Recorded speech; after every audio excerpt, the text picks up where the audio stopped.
हमारी संस्कृति, हमारे संस्कार सदा रहें हमारे साथ। सब्सक्राइब करें तिलक। पंचप्रयाग। दोस्तों, हिंदू धर्म में ये माना जाता है कि कण कण में ईश्वर विद्यमान है। इस महान धर्म के अनुसार नारी में देवी और नर में नारायण का वास माना गया है। यहाँ तक कि पशुओं को भी देवताओं की सवारी बनाकर उचित सम्मान दिया गया है।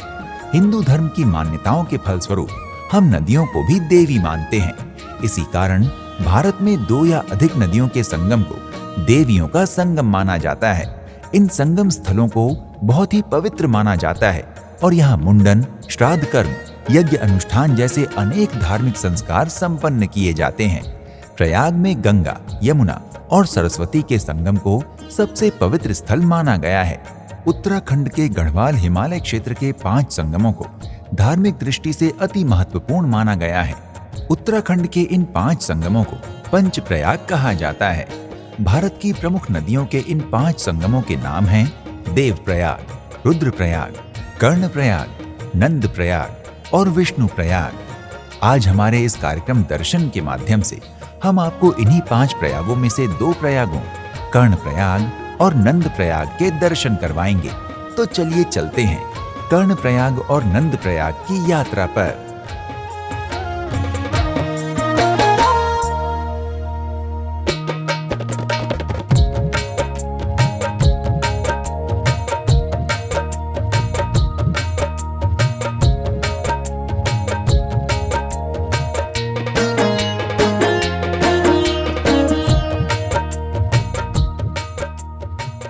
कर्णप्रयाग भारत के पर्वतीय उत्तराखंड राज्य के चमोली जिले का एक सुंदर हिल स्टेशन है जो समुद्र तल से लगभग 4760 फीट की ऊंचाई पर स्थित है। इस स्थान पर अलकनंदा नदी का पिंडर नदी, जिसे कर्णगंगा भी कहा जाता है, से संगम होता है। यहाँ उमा देवी मंदिर और कर्ण मंदिर प्रमुख दर्शनीय स्थल हैं। यहाँ मुख्य रूप से हिंदी और गढ़वाली भाषाएं बोली जाती हैं। कर्णप्रयाग की संस्कृति उत्तराखंड की सबसे पौराणिक और अद्भुत नंदाराज जाट यात्रा से जुड़ी है, जो कुंभ मेले की तरह हर 12 वर्षों में आयोजित होती है। कर्णप्रयाग का नाम महाभारत के महान योद्धा सूर्यपुत्र कर्ण के नाम पर रखा गया है। संगम के बाएं किनारे पर महारथी कर्ण को समर्पित एक प्राचीन मंदिर है, जिसका हाल ही में जीर्णोद्धार हुआ है।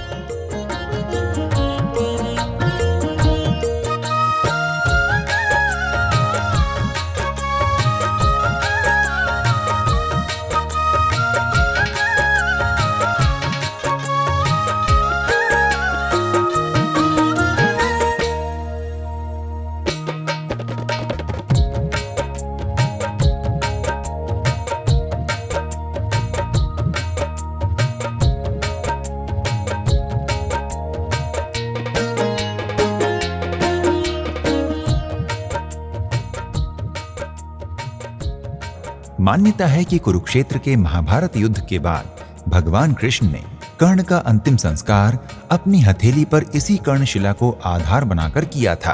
कहा जाता है कि इसी स्थान पर कर्ण अपने पिता सूर्य की पूजा किया करते थे। इसके अलावा ये भी मान्यता है कि इस स्थान पर भगवान शिव और माता गंगा ने कर्ण को साक्षात दर्शन दिए थे। पौराणिक कथाओं के अनुसार कर्णप्रयाग का संबंध माता उमा यानी देवी पार्वती से भी है। यहाँ स्थित उमा देवी मंदिर की स्थापना आदि गुरु शंकराचार्य ने 8वीं शताब्दी में की थी। मंदिर के पास बनी सीढ़ियों से नीचे उतरकर अलकनंदा और पिंडर नदियों के संगम पर पहुंचा जा सकता है।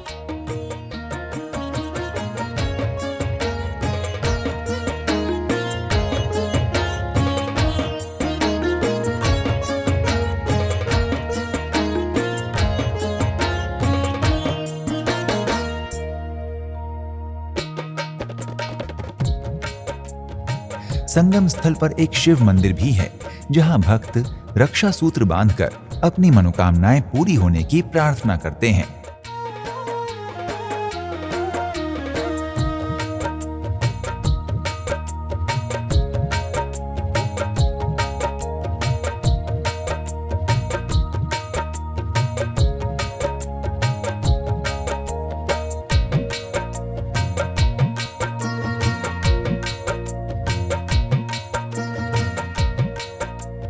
कर्णप्रयाग की तरह नंदप्रयाग भी चमोली जिले का एक सुंदर हिल स्टेशन और तीर्थ स्थल है। ये समुद्र तल से लगभग 2805 फीट की ऊंचाई पर स्थित है।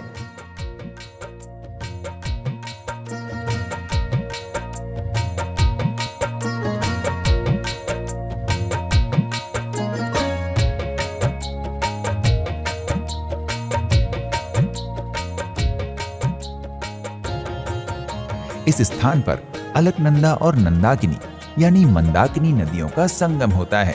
यहाँ के दर्शनीय स्थलों में नंदा देवी मंदिर, मां चंडिका मंदिर और शिव मंदिर प्रमुख हैं।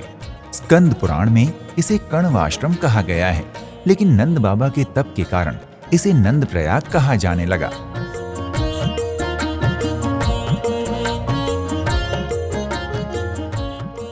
नंदप्रयाग संगम जाने के लिए आपको नंदप्रयाग बाजार पहुंचना होता है। संगम स्थल सड़क से लगभग 200 मीटर नीचे है, जहां सीढ़ियों के माध्यम से पहुंचा जा सकता है। संगम पर निर्मित घाट और पुल से आसपास के पर्वतीय दृश्यों का आनंद लिया जा सकता है।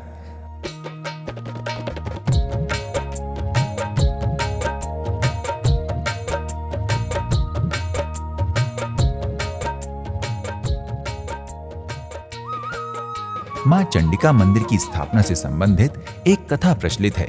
कहते हैं कि देवी की मूर्ति अलकनंदा नदी में तैर रही थी। गांव के पुजारी को स्वप्न में ये मूर्ति नदी से निकालकर स्थापित करने का निर्देश मिला। तब से इस मंदिर में देवी की पूजा होती आ रही है। कर्णप्रयाग और नंदप्रयाग सहित सभी पंच प्रयागों की यात्रा वर्ष भर की जा सकती है। हालांकि जून से सितंबर के बीच यात्रा करने से बचना चाहिए, क्योंकि इस दौरान बारिश और भूस्खलन का खतरा रहता है। हवाई मार्ग से यात्रा करने वालों के लिए जॉली ग्रांट हवाई अड्डा देहरादून सबसे नजदीकी हवाई अड्डा है। रेल मार्ग से निकटतम रेलवे स्टेशन ऋषिकेश है। बस, टैक्सी या निजी वाहन से हरिद्वार, ऋषिकेश या देहरादून होते हुए पंचप्रयाग की यात्रा की जा सकती है। आपको पंचप्रयाग के कर्णप्रयाग और नंदप्रयाग की ये यात्रा कैसी लगी, हमें कमेंट के माध्यम से अवश्य बताएं। इस प्रकार के वीडियो के लिए हमारे चैनल को सब्सक्राइब करें और नोटिफिकेशन ऑन करें। अगले वीडियो में आपसे फिर भेंट होगी। हर हर महादेव, जय श्री नारायण।